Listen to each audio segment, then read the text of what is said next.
우리 한 절씩 저 여러분들이 교독하겠습니다. 저부터 읽겠습니다. 아닥사스다 왕 제20년 니산월에 왕 앞에 포도주가 있기로 내가 그 포도주를 왕에게 드렸는데 이전에는 내가 왕 앞에서 수심이 없었더니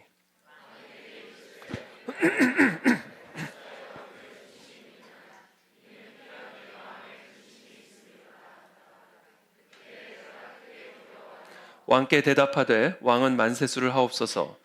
내 조상들의 묘실이 있는 성읍이 이제까지 황폐하고 성문이 불탔사오니 내가 어찌 얼굴에 수심이 없사오리이까 하니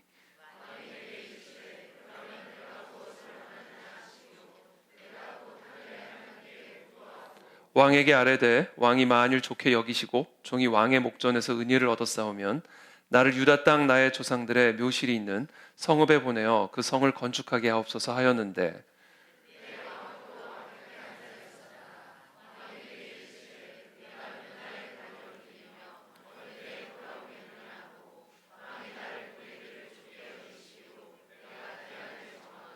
내가 또 왕에게 아뢰되 왕이 만일 좋게 여기시거든 강 서쪽 총독들에게 내리시는 조서를 내게 주사 그들이 나를 용납하여 유다에 들어가기까지 통과하게 하시고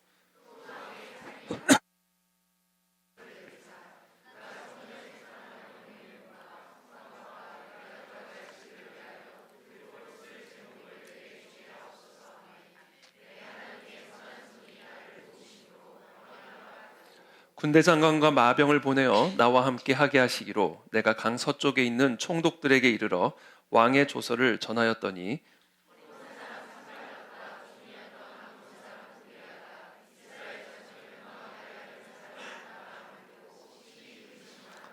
내가 예루살렘에 이르러 머무른 지 사흘 만에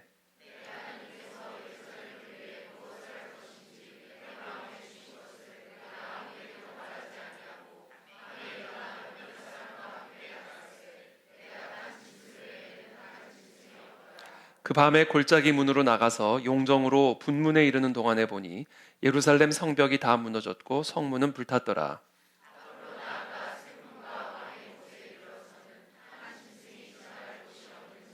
그 밤에 시내를 따라 올라가서 성벽을 살펴본 후에 돌아서 골짜기 문으로 들어와 돌아왔으나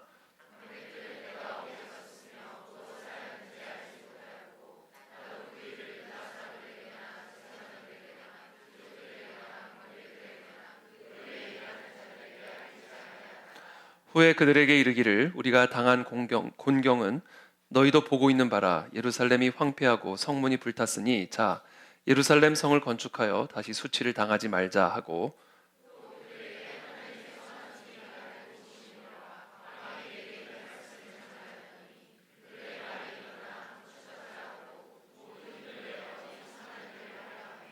호론 사람 산발랏과 종이었던 암몬 사람 도비아와 아라비아 사람 게셈이 이 말을 듣고 우리를 업신여기고 우리를 비웃어 이르되 너희가 하는 일이 무엇이냐 너희가 왕을 배반하고자 하느냐 하기로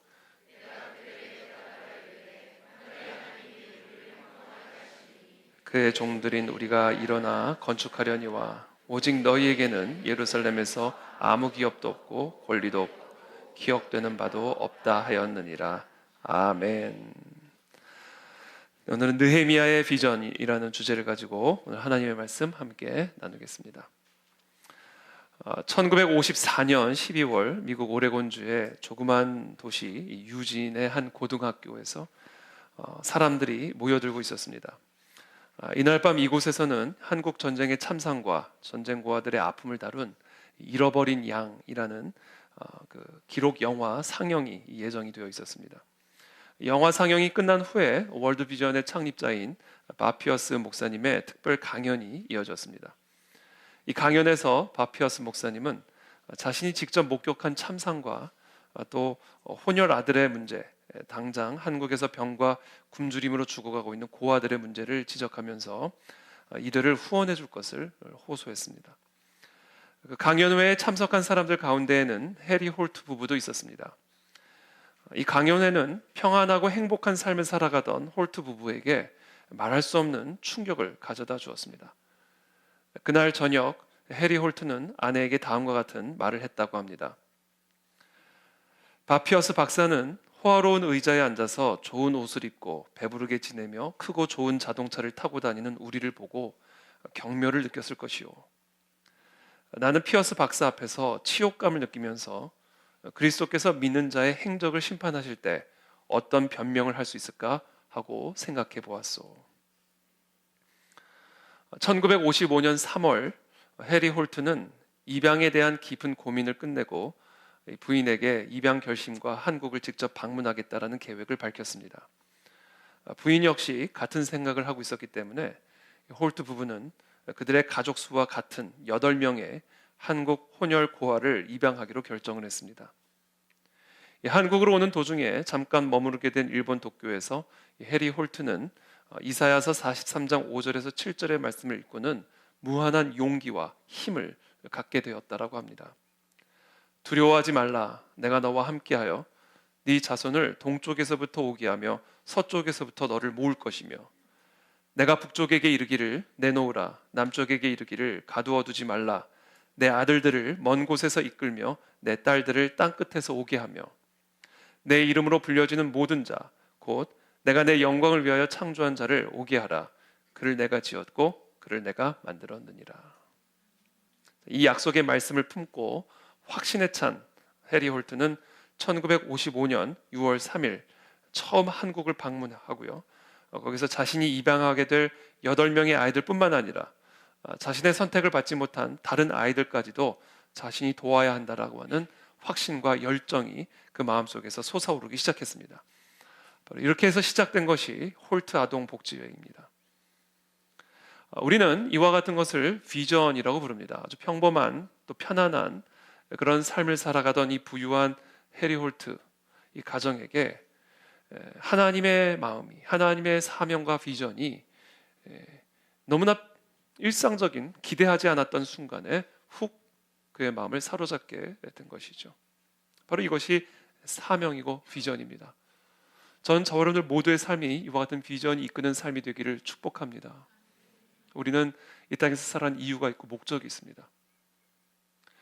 그것이 무엇인가? 그것을 깨닫고 그것을 위해서 살아가는 인생, 그 인생이 바로 복된 인생이고 그것이 우리를 향한 하나님의 뜻입니다. 저는 1998년도에 이 인도에서 이사야서 49장 6절의 말씀을 통해서 거룩한 대한민국 위대한 통일한국의 비전을 받았습니다. 정말 전혀 뜻하지 않은 예기치 않은 그런 인도의 아침, 그냥 평범한 아침이었습니다. 평범한 아침에 큐티를 하기 위해서 호숫가에 나갔는데 그 자리에서 하나님이 이 통일한국의 비전을 부어주셨고 그것이 바로 우리가 살아가고 있는 이 시대를 향한 시대적인 사명이라는 사실을 그때 깨닫게 되었습니다. 그때 그 비전을 받고 그 비전을 따라 변호사가 됐고 목사가 됐습니다. 그런데 제가 변호사가 되고 또 목사가 된 후에 알았습니다.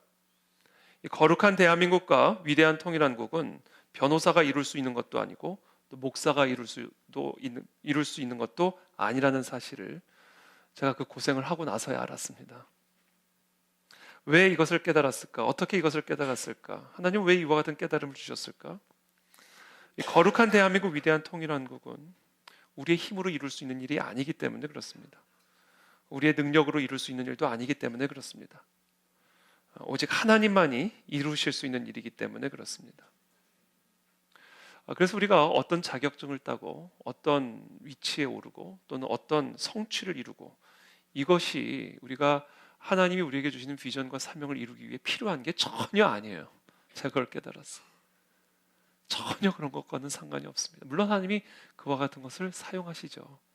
사용하실 수도 있고 필요하시면 쓰시겠죠. 그러나 하나님이 그와 같은 것들이 부족해서 하나님의 사명과 비전을 이룰 수 없는 게 전혀 아닙니다. 이 해리 홀트 부부는 이 오레곤주 조그만 도시에 농사를 짓던 농부였어요. 그 농사가 잘 돼가지고 좀 부유하게 살고는 있었습니다만 그냥 평범한 농부, 농사 짓는 농부였습니다. 어느 날 하나님께서 이 부부에게 잃어버린 고아들을 향한 하나님의 마음을 부어주셨고 그 마음을 받고는 주체할 수 없는 그런 마음을 가지고 한국에까지 찾아와서 평생을 한국에서 살다 한국에서 죽었습니다. 자녀들도 한국에서 살다 한국에서 죽었습니다.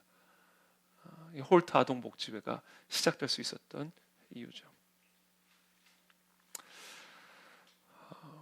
저는 우리나라 이민족 가운데 거룩한 대한민국, 위대한 통일한국의 그 비전을 이루어 주실 줄을 믿습니다. 그러나 그것은 우리의 힘으로 할 수 있는 일이 아닙니다. 우리의 어떤 노력으로 할 수 있는 일도 아닙니다. 우리가 어떤 계획을 짜고 어떤 프로젝트를 진행한다고 해서 이룰 수 있는 일이 아닙니다. 이 일은 오직 하나님만이 이루실 수가 있습니다. 하나님의 비전은 하나님만이 이루실 수가 있습니다. 우리가 없어도 하나님은 얼마든지 하나님의 비전을 이루실 수 있는 분이에요. 그래서 제가 두 가지를 깨달았습니다. 거룩한 대한민국, 위대한 통일한국의 시대적인 사명은 이 땅에 임하시는 놀라운 영적 부흥을 통해서만 이루어질 수가 있다. 영적인 부흥이 일어나야 이 사명이 성취가 될 수가 있습니다. 둘째, 그러므로 우리 모두가 이 시대적인 사명을 위해서 해야 할 일, 우리가 한마음 한뜻으로 이 시대적인 사명을 이루어가기 위해서 우리가 해야 할 일, 그것은 이 땅에 부흥이 임하기를 간절하게 기도하는 일입니다. 그것이 거룩한 대한민국, 위대한 통일한국의 사명을 이루어갈 수 있는 유일한 방법이고 길이다라는 거예요. 거룩한 대한민국, 위대한 통일한국을 가능하게 만드는 것은 오직 부흥입니다. 그래서 우리 모두의 비전은 부흥입니다. 우리 모두의 비전은 부흥이 되어야 합니다. 부흥이 일어나면 대한민국은 반드시 거룩한 대한민국으로 거듭나게 될 것입니다. 부흥이 일어나게 되면 분단된 조국은 하나가 될 것이고 위대한 통일한국의 시대가 반드시 열리게 될 것입니다. 그것이 무엇에 달려 있는가? 부흥에 달려 있습니다. 오직 부흥에 달려 있습니다. 그래서 우리는 밤낮으로 이 부흥을 위해서 기도해야 하고 부흥을 갈망해야 하고 부흥을 소원해야만 하는 것입니다. 저 우리 간의 진리교회가 이 부흥을 위해서 세워진 교회라고 믿습니다. 그 부흥을 위해서 우리가 이번 5일간 금식하면서 하나님 이 땅에 부흥이 일어나게 도와주십시오. 우리 개인의 삶에 부흥이 임하게 도와주옵시고 우리 교회 가운데 부흥을 체험하게 하여 주시옵소서. 제가 하루는 새벽 예배를 가기 위해서 이제 교회를 걸어가는데 그때 이제 길가에 있는 상점들 있죠. 껌 팔고 복권 팔고 또 이런 토스트 팔고 이런 가게들이 이제 길거리에 그 강남대로에 있는 길거리의 상점들이 이제 막 준비를 합니다. 하루는 걸어가는데 그 상점을 하나 운영하고 계시는 그 호떡을 파시는 할아버지세요. 그 할아버지가 장사 준비를 하시면서 그 가게 안에 찬송가를 아주 크게 틀어놓고 장사를 준비하시는 거예요. 제가 얼마나 기분이 좋고 또 감사했는지 모릅니다. 정말 그 새벽에 강남대로 한복판에 그 조그만 상점에서 토스트를 파시는 그 할아버지가 찬송가를 크게 틀어놓고 장사 준비를 하는 것을 보면서 바로 이게 부흥이다 이런 생각을 하게 됐습니다. 바로 이게 부흥이다. 호떡 장사하는 할아버지부터 대기업 회장에 이르기까지, 새벽 일용직 노동자부터 대통령에 이르기까지 새벽에 찬송가를 틀어놓고 하루를 시작하는 나라, 새벽 기도회로 하루 일과를 시작하는 나라, 주일이 되면 상점이 텅텅 비고 교회에 많은 사람들이 모이는 그런 나라, 그런 나라가 만들어지는 것, 또 그런 나라를 만드는 것, 그게 바로 우리의 비전입니다. 이 남유다 이 국제적인 위기 가운데 있을 때, 또 국가적인 부패 상황 가운데 있을 때 하나님이 하박국이라는 선지자를 부르시고 그 선지자에게 부흥에 대한 비전을 주십니다. 이는 물이 바다를 덮음같이 여호와의 영광을 인정하는 것이 세상에 가득함이니라. 부흥이란 무엇입니까? 여호와의 영광을 인정하는 것이 세상에 가득한 것, 이게 부흥입니다. 하나님, 이 나라 이 민족 가운데 하나님의 영광이 나타나기를 원합니다. 그래서 하나님을 모르는 사람들도 하나님을 알게 도와주십시오. 하나님이 아니라면 할 수 없는 일, 일어날 수 없는 일들이 일어나게 도와주셔서 하나님을 조롱하고 모독했던 사람들도 그 여호와의 영광을 인정하는 그런 나라가 되게 하여 주시옵소서. 어린 아이들부터 어른들에게 이르기까지 이 여호와의 영광을 찬양하고 찬송하는 그런 나라가 되게 하여 주시옵소서. 그것이 하나님께서 하박국에게 주신 비전이요, 저와 여러분들 모두에게 주시는 비전이요, 느헤미야가 꿈꾸었던 비전입니다. 2장 1절 말씀 오늘 다 함께 읽어보겠습니다. 시작.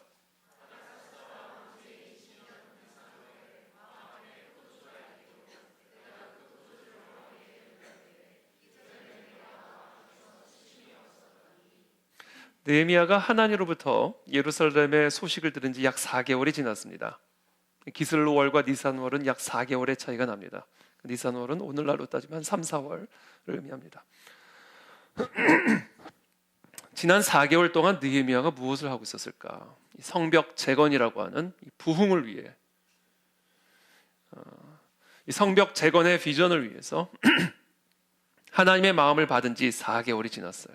뜨거운 열정이 불타오르는 4개월, 금식하며 슬피 울며 기도에 매진했던 이 느헤미야가 그 소식을 들은 지 4개월 동안 무엇을 하고 있었을까? 당장이라도 예루살렘으로 달려가고 싶었을 겁니다. 그러나 성벽 재건을 위해서는 느헤미야가 반드시 극복해야 할 난제들이 있었습니다. 첫 번째 난제는 느헤미야는 아닥사스다 왕의 술 맡은 관원이었습니다. 그렇기 때문에 예루살렘으로 돌아가서 성벽 재건을 하기 위해서는 왕의 허락이 반드시 필요했습니다. 자기 마음대로 어떻게 예루살렘을 갈 수가 있겠어요? 왕의 허락이 없이는 예루살렘에 가서 이 성벽 재건을 할 수가 없었습니다. 두 번째, 이 성벽 재건을 위해서는 막대한 재원이 필요했습니다. 그 성벽이 얼마나 많은 양을 가지고 있는데 그 성벽을 재건하기 위해서 얼마나 많은 재원과 자원들이 필요했겠어요.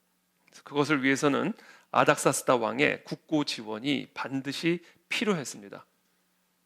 세 번째, 성벽 재건은 이스라엘을 대적하는 이방인들의 모함과 모략으로 아닥사스다 왕이 과거에 친히 조서를 내려서 금지시켰던 사업입니다. 그 내용이 에스라서 4장에 상세하게 기록이 되어 있습니다.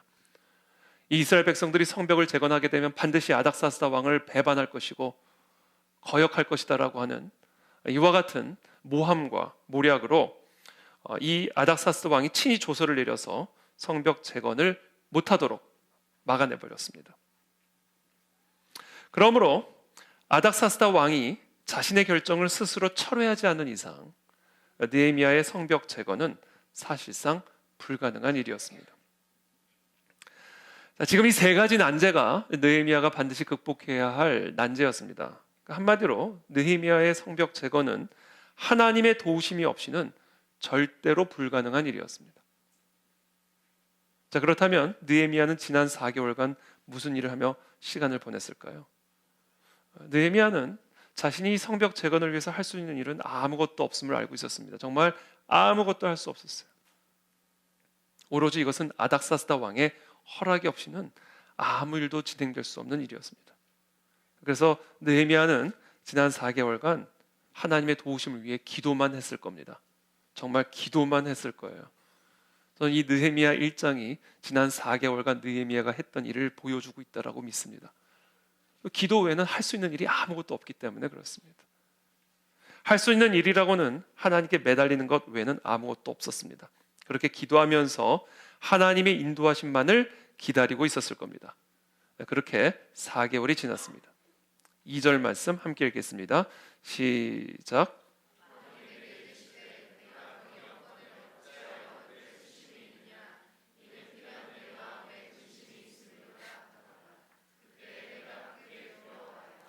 자, 왕은 그날 이 느헤미야랑 술을 먹다가 이 느헤미야의 얼굴에 수심이 가득한 것을 발견하게 됩니다.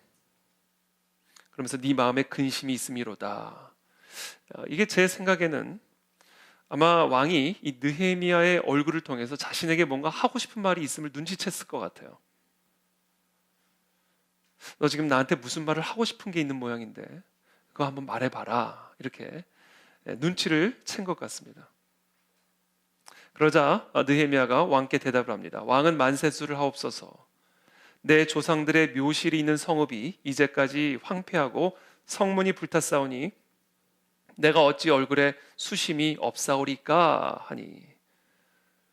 여기서 지금 이 느헤미야가 조상들의 묘실이 있는 성읍이 황폐해졌기 때문에 수심이 있습니다. 이렇게 얘기를 하고 있습니다. 이 페르시아 문화에서는 조상의 묘실을 매우 중요하게 여기는 문화를 가지고 있었습니다. 지금 아닥사스다 왕이 친히 조서를 내려서 금지시킨 사업을 번복시켜야 되는 그런 상황이에요. 그래서 느헤미야는 이 아닥사스다 왕이 금지한 성벽 재건을 왕의 공감을 불러일으킬 수 있는 묘실 재건과 연계를 해서 설명을 하고 있습니다. 그러니까 이것을 보면 지금 이 순간의 대화를 위해서 느헤미야가 얼마나 오랜 시간 동안 기도로 준비했고 전략을 짰는지, 이 대화의 전략을 짰는지를 엿볼 수가 있는 것이죠. 지금 느헤미야는 조상들의 묘실 재건하려고 가는 게 아니에요. 성벽을 재건하기 위해 가는 겁니다. 그러나 이 아닥사스다 왕의 공감을 끌어내기 위해서 조상들의 묘실이 있는 성읍을 이야기를 하고 있는 것이죠. 중요한 일을 앞두고 아주 오랜 시간 동안 기도로 준비해왔음을 엿볼 수 있는 그런 대목입니다. 여러분, 저와 여러분들의 삶에 중요한 일들이 있습니까? 여러분, 기도로 오랜 시간 동안 치밀하게 준비하시기를 축복합니다. 하나님이 구체적인 지혜를 주시고 전략을 주실 때까지 기다리시기를 축복합니다. 이게 느헤미야의 태도였어요. 왜? 이건 내가 할 수 있는 일이 아니기 때문에, 이건 오직 하나님만이 하실 수 있는 일이기 때문에 전적으로 하나님에게만 매달리면서 하나님의 구체적인 지시와 전략이 내려올 때까지 기다리고 또 기다렸던 거예요. 4절에 왕이 내게 이르시되 그러면 네가 무엇을 원하느냐? 아마 이 말을 듣는 순간 느헤미야의 심장이 요동쳤을 거예요. 그래서 그 순간 항상 그렇듯 하늘의 하나님께 침묵으로 기도를 합니다. 그러니까 이런 대목들이 느헤미야가 얼마나 하나님에게만 전적으로 의존하고 그 하나님의 지시를 받아 하나님의 인도함을 따라 움직였는지를 엿볼 수가 있는 것이죠. 저와 여러분들의 삶이 이렇게 되기를 축복합니다. 왕에게 아뢰되 왕이 만일 좋게 여기시고 종이 왕의 목전에서 은혜를 얻었사오면 나를 유다 땅 나의 조상들의 묘실이 있는 성읍에 보내어 그 성을 건축하게 하옵소서 하였는데 그때 왕후도 왕 곁에 앉아 있었더라.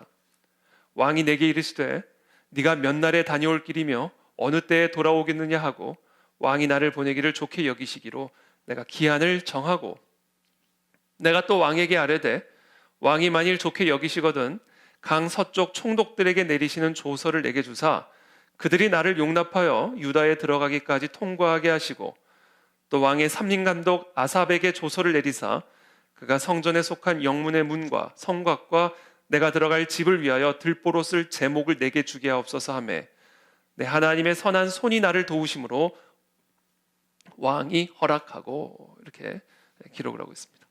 그러니까 저는 이 느헤미야 2장의 말씀을 쭉 묵상을 하면서 얼마나 느헤미야가 전적으로 자신의 무력함을 인정하고 전적으로 하나님에게만 의지하면서 순간순간 하나님의 지시를 따라 움직였는지, 그리고 그 지시를 따라 움직일 때 하나님이 어떤 기적적인 부흥의 역사를 이 느헤미야 삶에 허락하여 주셨는지, 하나님의 영광을 보여주셨는지, 하나님의 능력과 하나님의 선하심을 보여주셨는지를 저는 깊이 들여다볼 수가 있었습니다.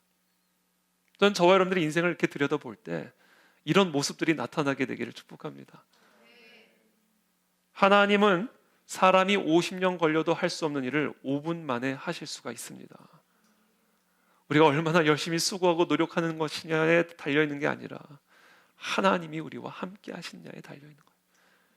50년 동안도 이룰 수 없는, 아니 100년 동안도 이룰 수 없었던 일을 하나님은 단 5분 만에 성취하실 수 있는 분이십니다. 그게 바로 부흥이에요. 그래서 저는 이 8절까지 쭉 묵상을 하면서 제 나름대로 이 기적의 삼박자, 부흥의 삼박자, 우리의 삶에 하나님의 기적이 일어나는 삼박자 세 가지 요소를 발견하게 되었습니다. 첫 번째, 좋은 관계. 이 느헤미야는 아닥사스다 왕과 아주 좋은 관계를 가지고 있었던 것으로 보여집니다. 그러니까 아닥사스다 왕이 사실은 폭군이거든요. 역사적인 기록을 보면 아닥사스다 왕은 되게 난폭한 사람이에요. 아주 난폭한 왕입니다. 그런 난폭한 왕이 느헤미야를 되게 좋아했던 것 같아요. 그래서 그 얼굴에서 수심을 보게 되고 수심이 염려가 되니까 술맛 떨어지게 나가! 이게 아니라 도대체 왜 그래? 이렇게 된 거예요. 이게 뭐야? 다 관계예요, 관계. 여러분, 똑같은 말을 해도 그 사람과 내가 좋은 관계 속에 있으면요, 아유, 나가. 이게 될 수가 있고, 왜 그래? 이게 될 수가 있는 거예요. 그러니까 이 느헤미야가 아닥사스다 왕의 마음을 움직여서 조서를 받아내고요. 그리고 그 재건을 위해서 필요한 모든 자원을 얻어낼 수 있는 조서를 받아낼 수 있었던 이유는요. 첫 번째, 아닥사스다 왕과 좋은 관계를 가지고 있었기 때문에 그래요. 두 번째, 좋은 관계만 가지고 되는 게 아닙니다. 왕은 왕이에요. 이 사람은 난폭한 왕입니다. 꾸준한 기도가 있었어요. 항상 기도하고 있어요. 이 아닥사스다 왕도 주관하시고 주장하시는 분은 하나님이라는 사실. 왕과 좋은 관계를 맺었지만 그러나 왕에게 달린 게 아니라 하나님에게 달린 것을 인정하고 왕하고도 좋은 관계를 유지하면서도 그 왕을 지배하고 다스리는 그 왕의 마음을 본물과 같이 움직이실 수 있는 분은 하나님이라는 사실을 인정하고 항상 하나님만을 경외하고 하나님께만 기도했습니다. 이 다니엘, 바벨론 포로에서 살아가던 이 포로 생활을 하던 이스라엘 백성들이 다 그렇게 살았어요. 에스더, 왕과 관계가 좋았으니까 규례를 어기고 왕에게 나아갔을 때 뭐야? 나가! 이게 아니라 들어와. 너무 아름다워 보였다 그런 거죠. 다니엘, 그리고 다니엘의 세 친구, 그들을 정말로 진멸시키려고 만들어 놓은 법에 따라 금신상을 세워놓고 그 앞에 절하지 않는 사람들은 풀무불에 던지고 사자굴에 던지고 왕이 너무 가슴 아파했다고요. 자기가 조서를 찍어놓고는 그게 다니엘에게 적용이 될 줄을 꿈에도 생각을 못해요. 너무 가슴이 아팠다고요. 세 친구도 마찬가지. 다니엘아 괜찮냐? 풀무불에 들어간 다니엘 걱정이 돼가지고 괜찮냐? 자기가 조서를 찍었으니 이것을 물릴 수도 없고. 이게 뭐예요? 뭐를 우리에게 가르쳐 주냐면 다니엘은, 그리고 세 친구는, 에스더는, 느헤미야는 이 부흥의 쓰임을 받았던 하나님의 사람들은요 다 좋은 관계를 가지고 있었어요. 그리고 그 속에서 항상 하나님을 경외하고 두려워하며 기도하는 사람이었다. 그리고 세 번째 뭐가 있었다? 치밀한 준비가 있었어요. 대화 하나하나까지도 아주 치밀하게 준비를 했어요. 기도하면서 정말 이 모든 것들을 왕에게 아뢰야 되는, 토해내야 되는 이런 모든 타이밍까지도 아주 치밀하게 준비했던 것으로 보여져요. 왜냐하면 이 행간이 좀 읽혀져요. 이 느헤미야가 이 아닥사스다 왕과 지금 이렇게 나누는 대화의 행간들이 읽혀집니다. 하나님만을 전적으로 의지하면서 정말로 내가 할 수 없고 내가 감당할 수 없는 그 일들을 순종하며 감당하기 위해서 어떻게 내가 준비를 했는가, 제 자신, 제 속을 들여다보니까 행간이 읽혀지는 부분들이 있어요. 이랬겠구나, 이렇게 했겠구나, 단어 하나하나까지, 대화의 흐름 하나하나까지, 이렇게 나오면 이렇게 대화를 하고, 이런 모든 것들까지 아주 치밀하게 하나님과 기도하면서 받았겠구나. 이게 기적의 삼박자고 부흥의 삼박자입니다. 여러분, 저와 여러분들의 삶에 길이 열리기 위해서는 좋은 관계들이 유지가 돼야 돼요. 적을 만들지 마십시오. 모든 사람들과 좋은 관계를 가지십시오. 하나님이 어떤 관계를 어떻게 쓰실지를 몰라요. 절대로 우리의 삶에 적을 만들지 마십시오. 모든 사람들이 나를 좋게 생각하도록, 그렇다고 우리가 사람을 기쁘고 사람을 기쁘게 하고 사람을 두려워하기 때문에 그렇게 하고자 하는 것은 아니에요. 우리가 하나님의 사람은 모든 사람들과 좋은 관계를 유지하기 위해서 노력하는 사람이 되어야 됩니다. 두 번째, 그러나 우리는 사람보다 하나님을 더 의지하는 사람이에요. 하나님을 두려워하는 사람입니다. 그래서 우리는 항상 꾸준한 기도로 하나님의 기적의 역사들을 준비하고 있어야 돼요. 함부로 내가 앞서가지 않고, 함부로 말하지 않고, 함부로 행동하지 않고, 충분히 기도로 묵히면서 치밀하게 하나님의 전략과 지시들을 받아가며 정확한 하나님의 때를 기다리는 이 치밀한 준비, 이 세 가지가 기적의 삼박자고 부흥의 삼박자입니다.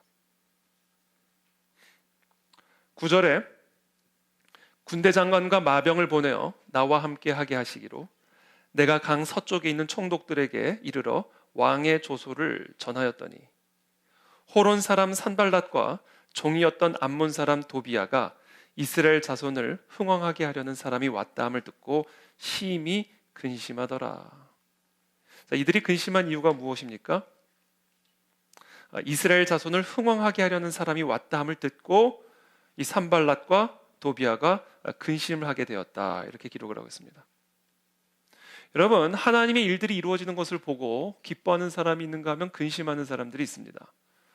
하나님의 일들이 성취되어져 가는 것을 바라보며 기뻐하는 사람이 있고 슬퍼하는 사람도 있고, 하나님의 일들이 한 단계 한 단계 성취되어져 가는 모습을 보면서 흥분하며 축하하는 사람이 있고 슬퍼하며 화내는 사람들이 있습니다. 이 부흥이 누군가에게는 슬픈 소식이 될 수 있고요, 부흥이 누군가에게는 위협이 되는 소식이 될 수 있습니다.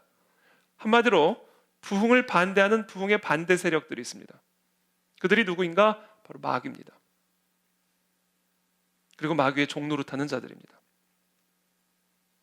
우리는 이 부흥을 위해서 기도할 때 이 부흥을 시기하고 부흥을 미워하고 부흥을 조롱하고 부흥을 업신여기는, 그래서 우리의 마음을 꺾고 우리의 기대를 꺾고 우리의 소망을 꺾는 이 부흥을 우리의 마음속에서 꺾고자 하는 이 영적인 반대 세력이 있음을 반드시 알아야 돼요. 그게 바로 마귀예요.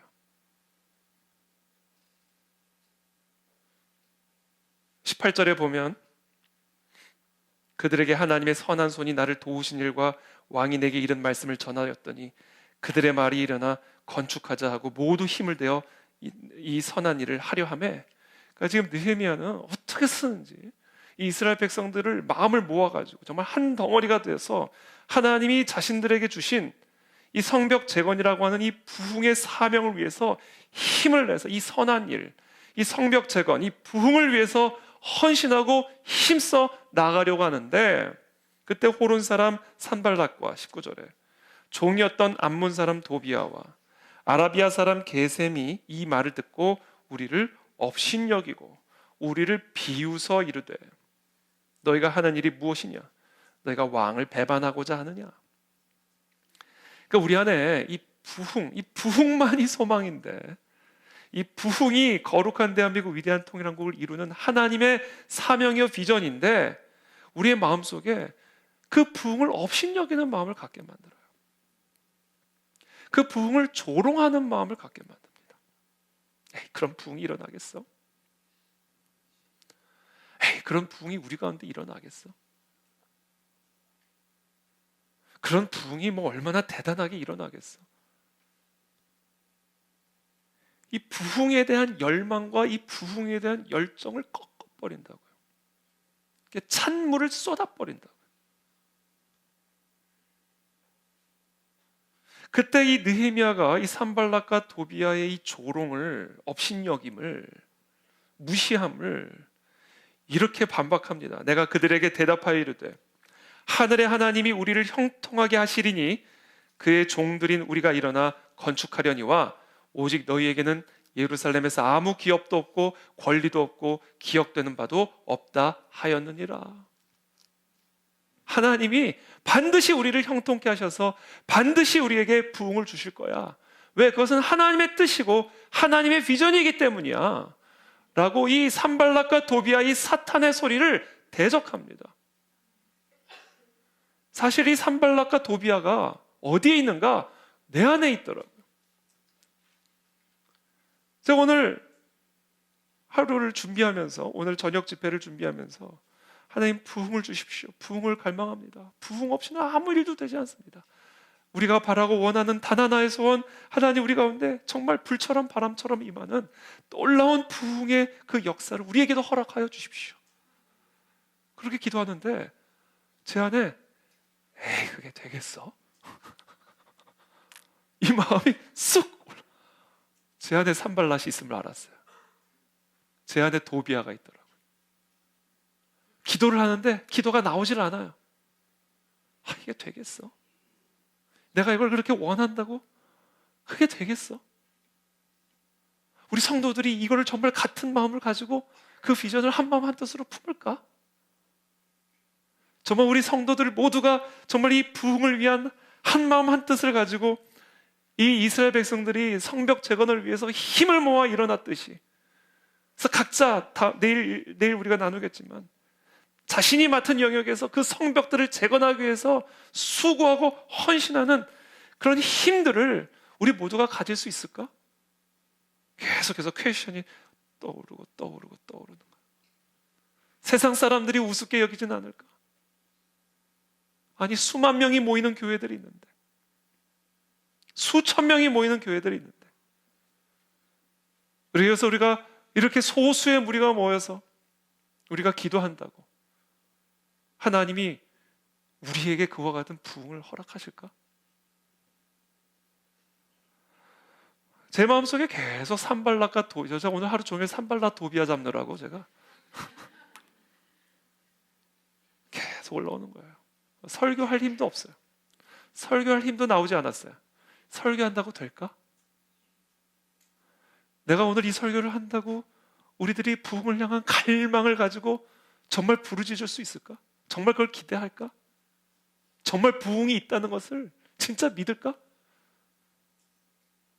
계속해서 이 산발락과 도비아가 제 길을 막 꺾는데요, 제 기도를 꺾고 제 설교를 꺾고 제 마음을 꺾고 오늘 하루 종일 이 산발락과 도비아와 싸웠습니다. 제가.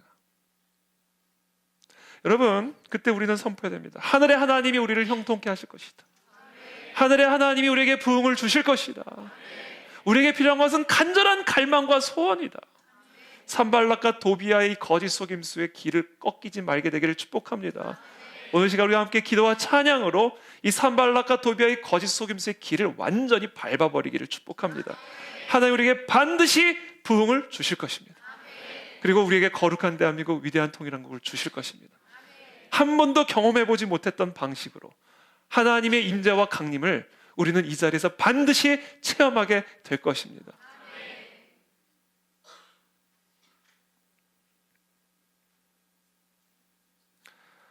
저는 느헤미야도 똑같은 이와 같은 과정들을 겪었을 것이다.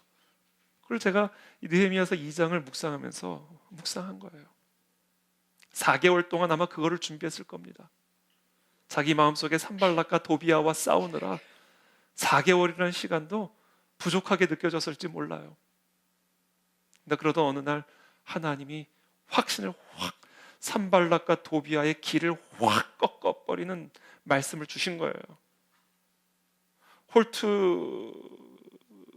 해리 홀트가 여러분 그 입양을 위해서 미지의 땅 한국을 갈 때 그게 편안하고 평안한 마음으로 갔겠습니까? 얼마나 두렵고 얼마나 염려되는 마음으로 갔겠어요. 근데 이사야서의 말씀을 통해서 산발락과 도비아를 확 꺾어버리신 거예요. 여러분, 저와 여러분들의 개인의 삶에 하나님은 놀라운 일을 행하실 것입니다. 그 기대를 절대로 꺾지 마십시오. 여러분들이 기대하지도 못했던 기적을 우리 개인의 삶에 허락하여 주실 것입니다.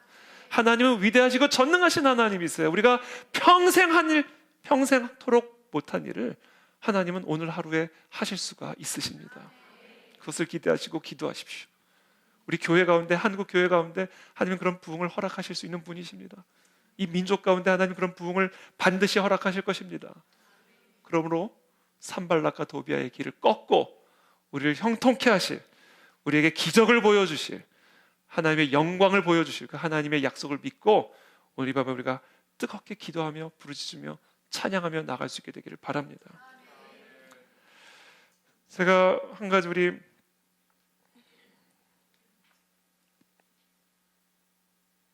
사례를 함께 좀 나누고 이렇게 기도하며 나가기를 원하는데요. 1891년 13살 어린 시절부터 탄광에서 광부 일을 도왔던 이반 로버츠라고 하는 사람이 있었습니다. 아버지가 광부였기 때문에 13살부터 광부로서 탄광에 들어가서 탄광 일을 도왔던 젊은 청년이었어요. 근데 그 어린 시절부터 탄광 안에서 두 가지를 놓고 하나님께 간절하게 기도를 했다고 합니다. 첫째, 자신을 성령으로 충만하게 해주실 것. 하나님, 나를 성령 하나님으로 충만하게 해주십시오. 하나님으로 나를 충만하게 해주십시오. 나의 마음, 나의 생각, 나의 감정, 나의 지혜, 나의 능력 하나님으로 충만하게 해주십시오.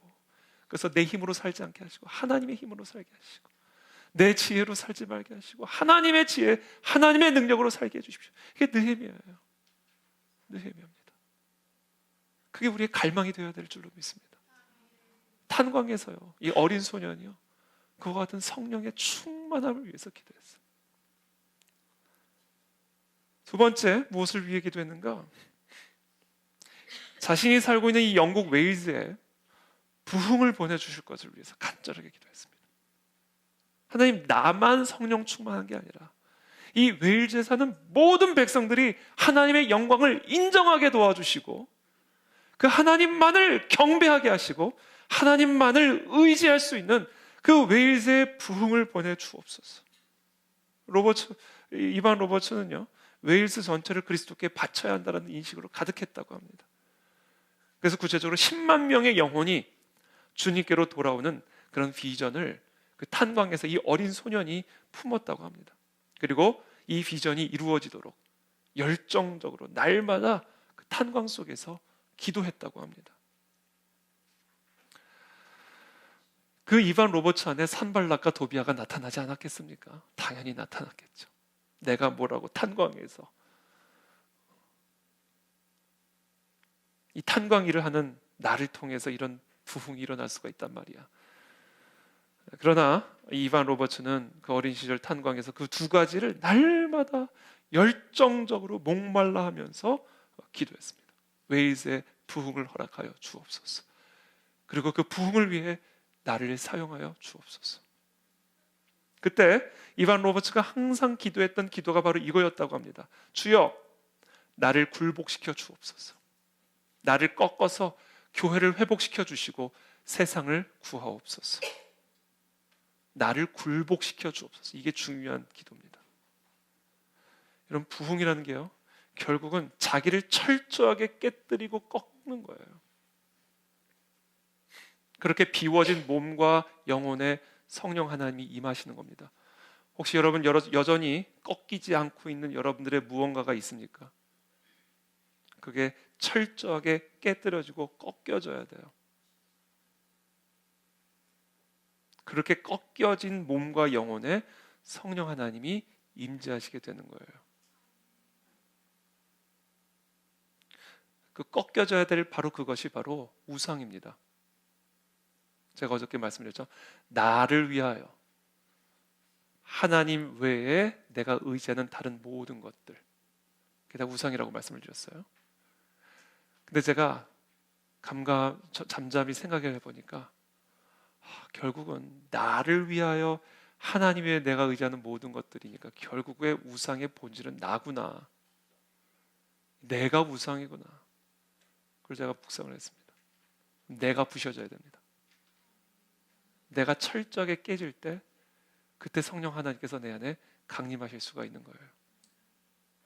여러분, 하나님 앞에 포기하시기를 바랍니다. 하나님 앞에 그냥 꺾이시기를 축복합니다. 그래야 성령님이 우리 가운데 임하셔서 부흥이 일어날 수가 있는 거예요. 1904년 10월 31일 월요일 밤 26살의 이반 로버츠는 17명의 고향 친구들과 함께 영국 웨일즈의 모리아 교회에서 기도 모임을 시작했습니다. 17명과 함께. 그 당시 그 웨일즈 부흥이 일어났던 그 모리아 교회 장소 사진을 보니까 50명 들어가면 꽉 찰 수 있는 그 정도의 교회였어요.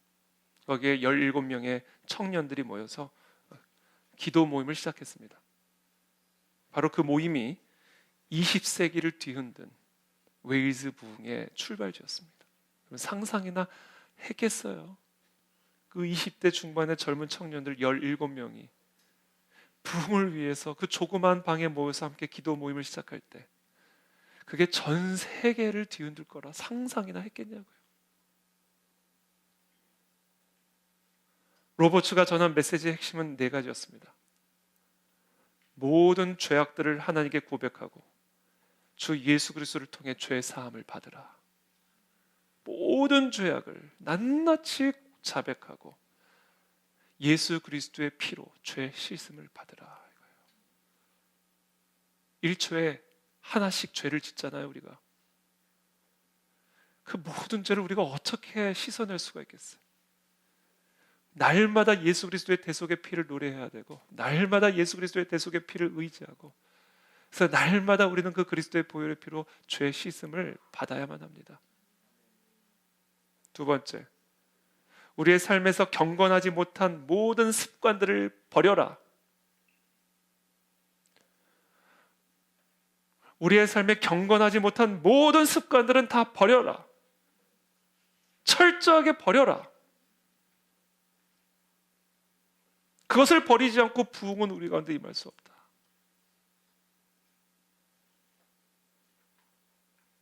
술 먹는 습관 버려라.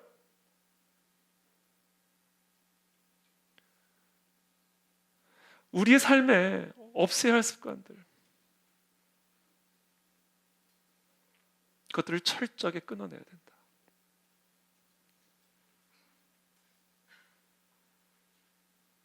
저와 여러분들의 삶에 끊어내야 될 불의한 습관들이 무엇이 있습니까? 그것들을 버리기 전엔 우리에겐 부흥은 일어날 수가 없다. 부흥을 노래한다고 부흥이 오는 게 아니다. 부흥이 임할 수 있는 그릇이 준비되어야 된다. 구별됨을 회복하라 얘기해요. 구별됨. 3번째, 철저하게 성령의 인도하심을 따라 순종해라.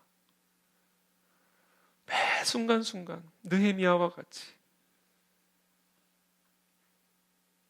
하나님과 친밀하게 교제하며 기도하며 하나님의 지시를 따라 하나님의 인도하심을 따라 움직이는 이런 삶의 훈련과 습관들이 우리 안에 이루어져야 된다. 하라는 거 하고 하지 말라는 거 하지 말고, 가라는 곳으로 가고 가지 말라는 곳으로 가지 말고, 하라는 말을 하고 하지 말라는 말은 하지 않고, 우리의 모든 순간에 성령의 지시를 따라 말하고 움직이고 행동하는,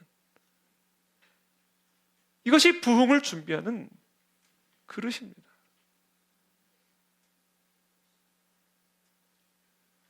마지막으로 4번째, 예수 그리스도를 구주로 고백하라. 공개적으로 사람들 앞에 예수를 그리스도로 공개적으로 고백하라. 선포하라. 이 4가지가 이 로버츠의 메시지의 핵심이었습니다.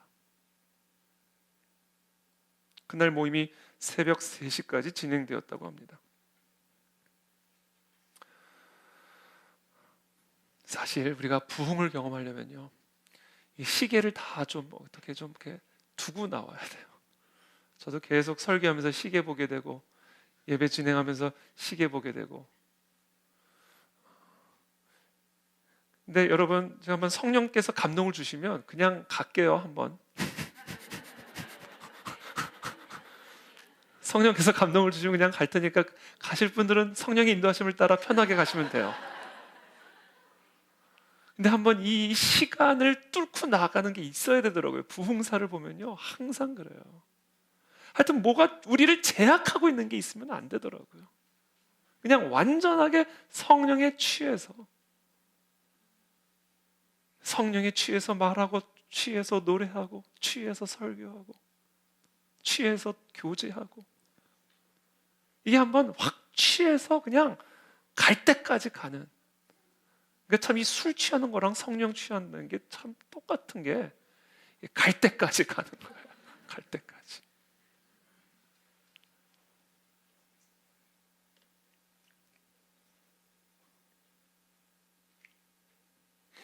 그 결과 모리아 교회 그날 마가의 다락방 같은 강한 성령의 역사가 일어났습니다. 여러분 놀라지 마세요. 이거는 역사적인 기록입니다.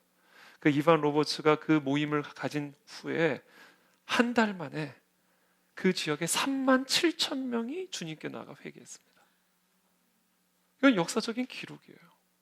이거 이반 로버츠가 한 겁니까? 아니에요. 하나님이 하신 거예요. 준비만 되면 돼요. 하나님이 하나님의 영을 드러내기를 원하시겠습니까? 원하지 않으시겠습니까? 준비만 되면 우리 그 안에 진리교회에도 이런 일들이 일어날 수가 있어요. 그러면서 이런 모임들이요 계속해서 웨일즈 전역에 일어나기 시작한 거예요. 뜨거운 찬양과 기도 모임들이 웨일즈 전역으로 불붙기 시작했습니다. 1904년에 시작된 이 모임이 1905년 말까지 교회마다, 웨일즈 지역의 교회마다 쉬지 않고 기도회를 계속했고요. 기도회 참석 인원수는 갈수록 늘어났어요. 집회가 아침 10시에 시작을 했는데 밤 12시까지도 계속이 됐습니다. 지난 금요일 날 우리 그렇게 찬양 기도 마치고 갔는데 몇 분들이요 1시까지 찬양하다 가셨어요. 1시까지. 그런 일들이 일어나는 거예요.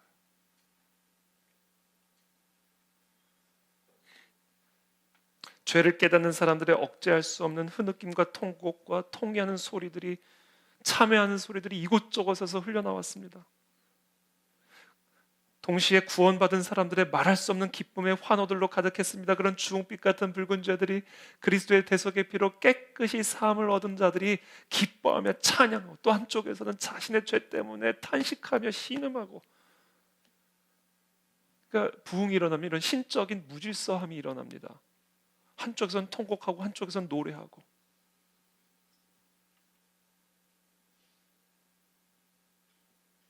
모든 계층과 모든 연령대에 영향을 주었어요. 그런데 그 중에서도 특별히 젊은 층과 여성들에게 특별한 은혜가 부어졌다고 합니다. 그 부흥 시기에 웨일스 신문에서는 매일같이 회신자 수를 보도를 했어요. 그 보도 내용입니다. 1904년에서 5년 사이에 칼빈주의 교회에서는 2만 4천 명이, 회중교회에서는 2만 6,500명이, 웨슬리 교회에서는 4천 명 이상의 교인이 증가했다. 이반 로버츠의 비전대로 웨일즈에서 10만 명의 개종자가 교회로 오게 된 것이다. 1904년 5년에 기록된 10만 명의 회심자들이요 6개월 만에 일어난 회심자들의 수입니다. 부흥으로 인해 범죄가 줄어들고 술집이 사라지고 도박도 크게 줄어들고 극장가의 수가 감소하기 시작하고 성경들이 수천 권의 성경들이 팔려나가기 시작하고 광부들도 회심하고 탄광에서 일하던 광부들의 언행이요 정결하게 됐다. 그전에는 막 욕하면서 일을 했던, 힘드니까 언행이 막 거칠었던 이 탄광의 광부들이요 은혜를 체험하고 나서는 그 전에 사용하던 더러운 말과 욕설들을 그쳤대요. 그래서 실제로 탄광에서 일을 하는 조랑말들이요 못 알아들었대요. 워낙 거칠게 대하다가 말을 부드럽게 하니까 조랑말들이 못 알아들었대요. 광부들은 지하 갱도에서도 기도 모임을 가졌습니다. 그렇게 시작된 웨일즈 부흥 운동이요 영국 전역, 유럽, 인도, 한국에까지 온 거예요. 토마스 선교사가 웨일즈 사람입니다. 이게 전 세계로 퍼져나가게 된 거예요. 그러니까 오늘 결론입니다. 제가 오늘 여러분들과 나누고자 했던 말씀은 이겁니다. 우리가 준비만 되면 하나님은 임하신다. 하나님은 임하기를 너무 원하신다. 부흥사를 보면 준비된 그릇에 하나님의 놀라운 바람 같은 불 같은 부흥의 역사가 임합니다. 그래서 오늘 이 시간 저와 여러분들의 마음속에 있는 일단 이 산발락과 도비아를 꺾어버리십시오. 부흥은 있습니다, 여러분. 부흥은 우리 가운데도 일어날 수가 있습니다. 그러므로 산발락과 도비아의 업신여김과 조롱과 비방과 멸시를 꺾어버리시고 하나님의 형통하심이 우리와 함께 하실 것을 선포하십시오. 하나님의 영광이 우리와 함께 하실 것을 선포하십시오. 우리에게도 부흥이 임할 것을 선포하십시오. 그와 동시에 진심으로 우리의 죄를 회개해야 합니다. 날마다 예수 그리스도의 대속의 피로 우리의 죄를 씻어내야 합니다. 우리의 모든 불의한 습관들을 다 끊어내야 합니다. 성령 충만하여 수시로 성령의 지시를 받아 성령이 말하라는 대로 말하고 성령이 말하지 말라는 것은 말하지 말고 성령이 하라는 것은 하고 하지 말라는 것은 하지 않고 하나도 나의 뜻대로 하지 말고 내 안에 계신 성령 하나님의 지시를 받아서 움직이는 하나님의 사람들이 되게 도와주시옵소서. 주님, 우리에게도 외일세 임한 그와 같은 부흥이 일어나게 하여 주시옵소서. 하나님, 이 나라의 민족이 변화되어질 수 있는 그런 부흥의 불씨가 하나님 우리 그 안에 진리길 가운데 일어나게 하여 주시옵소서. 그 불씨가 한국교회 전역으로 전염되어져 나갈 수 있도록 주여 우리에게 부흥을 허락하여 주옵소서. 우리 주여 한 번 부르짖고 함께 기도하겠습니다.